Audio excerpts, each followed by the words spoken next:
Hello! Welcome to the podcast, There Is No Spoon. We often associate the midlife crisis with a loss of meaning, a sudden realization that what once motivated us no longer does. One way or another, this moment comes for most of us. What was it all for? The topic of meaning is a cornerstone of 20th century psychology. Many great minds have dedicated their work to this problem. It's impossible not to mention Viktor Frankl and his book, Man's Search for Meaning, an allusion to which appears in the title of this episode. Jung, Maslow, Rogers, May, Yalom, all the major figures in depth and humanistic psychology address this theme. Even the book by Hollis, which I often reference this season, is titled Finding Meaning in the Second Half of Life. In short, this topic is inescapable. But what's interesting is the semantics of the question. Different authors use completely different verbs. You might ask, does it really matter? In this context, it matters a lot.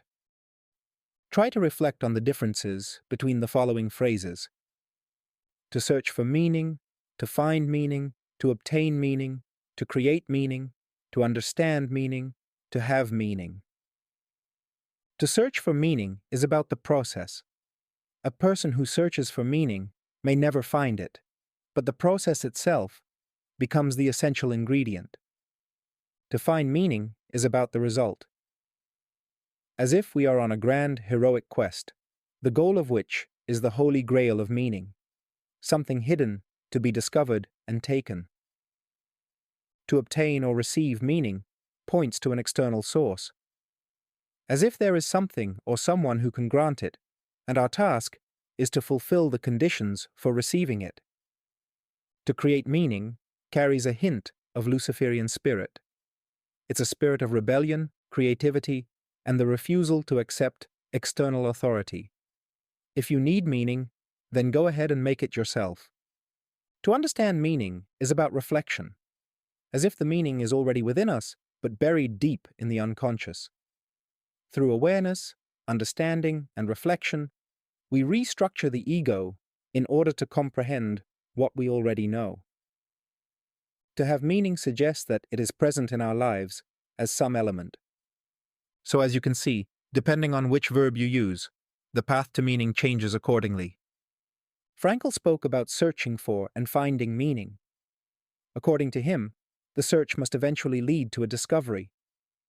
This makes sense given Frankl's dual nature. As a psychologist, he was also a deeply religious person, and thus believed in a supernatural source of meaning. Hollis speaks about finding or obtaining meaning. This is also logical, following a certain interpretation of Jung. He believes that the self, or totality of the psyche in Jungian terms, possesses the needed meaning. In a way, it exists outside the ego. One definition of this archetype is the image of the divine within the human psyche. If you're in a similar situation to Frankl, for example, if you're religious, then it makes sense to use his approach. The same goes for the others. But today, I want to offer a different approach in the context of a midlife crisis. I want to voice a heretical thought. The midlife crisis is not a problem of the absence of meaning. You might immediately object. There are many examples where people describe meaninglessness as the main issue. Jung pointed this out even before Frankl and Yalom in his work on the problems of modern man. People in midlife do indeed face a crisis of lost meaning. But here's the question I want to ask you. Are you sure this is a problem and not a symptom? Is the absence of meaning really what causes suffering in midlife? Or is it accompanying some other processes? My answer is that, in this context, it's a symptom. A symptom of what, you might ask? That depends on the individual. Jung claimed that the cause lies in inner conflicts with the persona, the shadow, and anima. He associated the loss of meaning specifically with the archetype of the syzygy. It's a Jungian term for the archetypal union of opposites, such as the anima and animus. This is a beautiful explanation, but it is somewhat abstract. So I'll try to break it down with a few examples.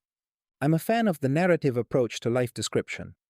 In other words, I agree with Jordan Peterson that people love telling stories about their lives, and that our personality is in some sense a collection of these stories. This is a key part of the modern scientific definition of personality, proposed in the early 2000s by American psychologist Dan McAdams. One day, I hope to create a full season devoted to this area of psychology. This approach is not only elegant, but also convenient. Why is it convenient? Because by listening to stories, we can understand what's wrong with them. What are the characteristics of a good story? First, it should be coherent. It can be pictured as a line from past to future. Gaps or jumps indicate violations of temporal structure. Second, it should be divided into meaningful segments. Third, the story should be whole. This includes several aspects. The story should explain why a person moved from point A to point B. I'll use a film analogy. When is a screenplay bad? When the protagonist ends up in point B simply because that's what the script says.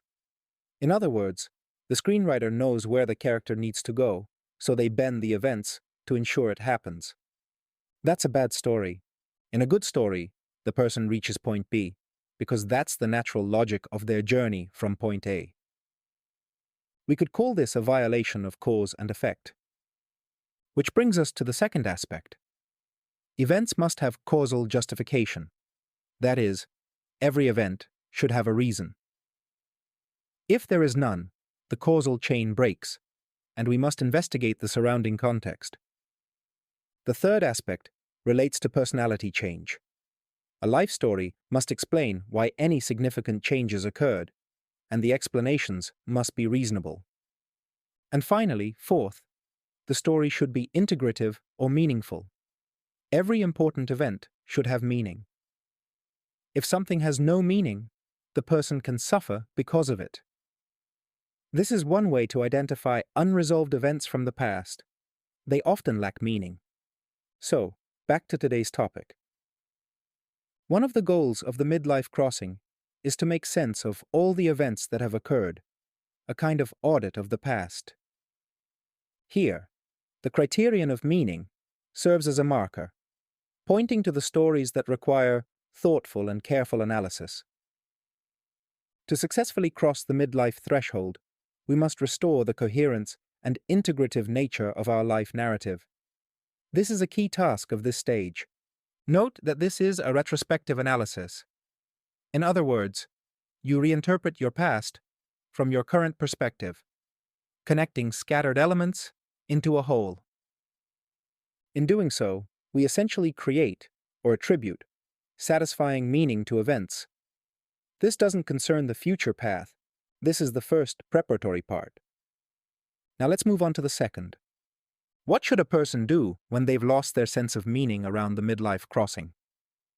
The traditional advice is to begin searching for or creating it, to change behaviors, to reinterpret what's happening, and so on.